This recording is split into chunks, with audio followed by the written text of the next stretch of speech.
আসসালামু আলাইকুম। আজকে আমি আপনাদেরকে দেখাবো মজাদার বেগুন ভর্তা। আমি বেগুন ভর্তা বানানোর জন্য দুটি বড় সাইজের বেগুন নিয়েছি। দেখুন, একদম টাটকা। আমার প্রথমে যে কাজটি করতে হবে,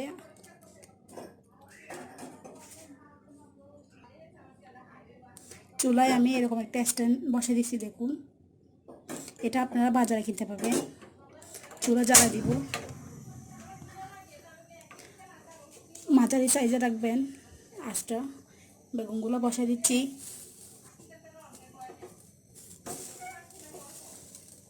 এটা হতে অনেকক্ষণ সময় লাগবে, আমাদের অপেক্ষা করতে হবে।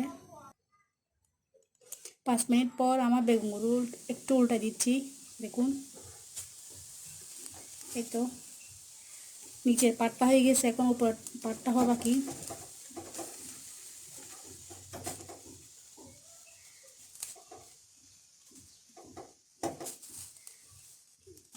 এটার জন্য একটু অপেক্ষা করতে হবে।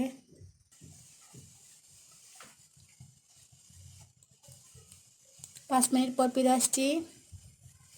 আমার বেগুনটা পুড়ে গেছে পুরোপুরি। চুলা বন্ধ করে নামিয়ে নিব।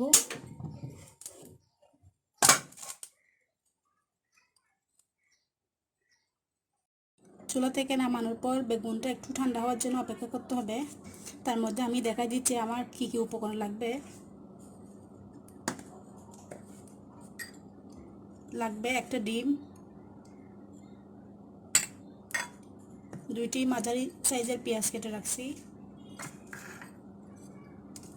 ধনিয়া পাতা একটু বেশি করে দিব যেহেতু ভর্তা, কাঁচামরিচ 4টা কেটে রাখছি, আর দিয়ে দিব এটা ধনিয়া হাফ চা চামচ, হলুদ হাফ চা চামচ, জিরা হাফ চা চামচ, লবণ 1 চা চামচ, এখানে লাল মরিচ গুঁড়া নিছি হাফ চা চামচ, আর যেটা দিয়ে আমি করব সরিষার তেল।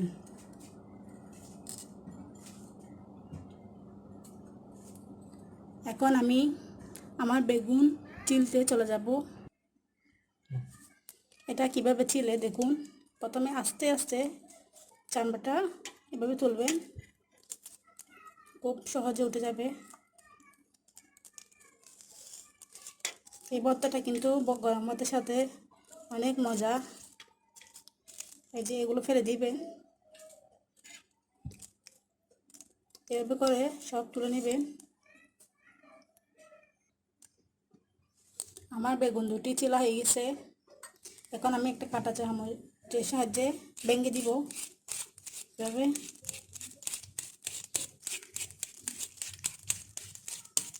আপনারা চাইলে হাত দিয়ে করতে পারেন।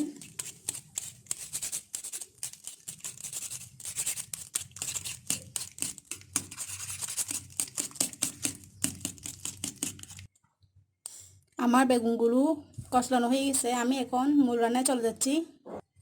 চুলায় একটা ফ্যান বসে দিছি, সরিষার তেল দিয়ে দিচ্ছি পরিমাণ মতো। তেলটা একটু গরম হতে হবে।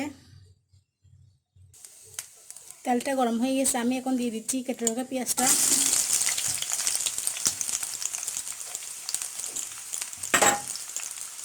একটু ভেজে নিব।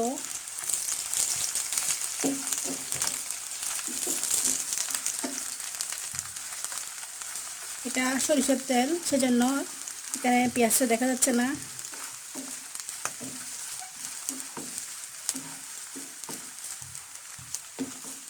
দিয়ে দিব ডিমটা।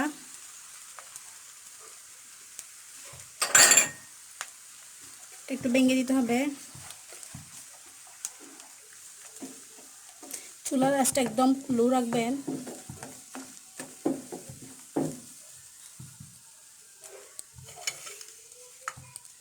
দিয়ে দিচ্ছি মশলাগুলো।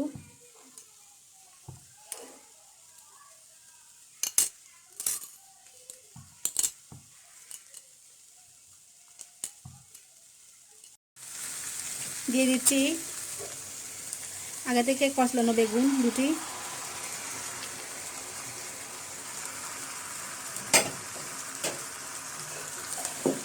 সব নেড়ে দিব একসাথে।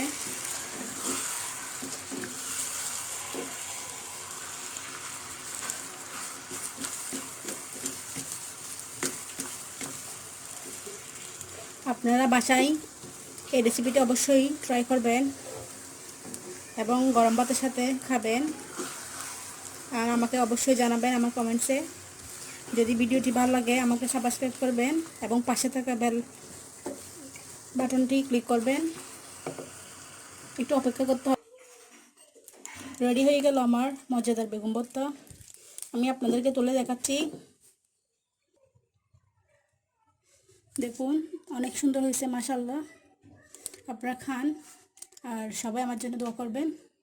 নেক্সট টাইম আমি আপনাদের জন্য আরও নতুন নতুন ভিডিও যাতে আনতে পারি। আমি আজকের মতো বিদায় নিচ্ছি। আসসালামু আলাইকুম।